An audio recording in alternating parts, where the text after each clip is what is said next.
দেখুন, গত 12 August counting ছিল পঞ্চায়েত নির্বাচনে।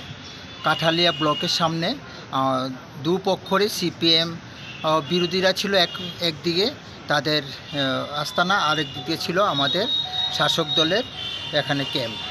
তখন ওরা ওখান থেকে ব্যারিকেড ভেঙে, টিএসআর পুলিশের ব্যারিকেড ভেঙে কাঠালিয়া ব্লক বের হয়ে আমাদের কর্মীরা কাছাকাছি এসে আমাদের কর্মীদের উপর আক্রমণ করে, আমাদের বিজেপি কর্মীদের উপর আক্রমণ করে।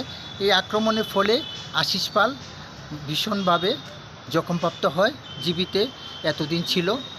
আজকে গতকাল রাত্রেবেলা ওনার মৃত্যু হয় এবং আমরা নেতৃবৃন্দরা এসেছি। আমি এজ এ প্রভারী হিসাবে ইলেকশনে প্রভারী ছিলাম, এখন শুনেই এখন আসলাম এবং লাশ নিয়ে এখন সোনামুড়া আমরা রওনা দেব। পিএম চলছে। কতজন আহত হয়েছিল ঘটনাতে? ওখানে আমাদের 5-7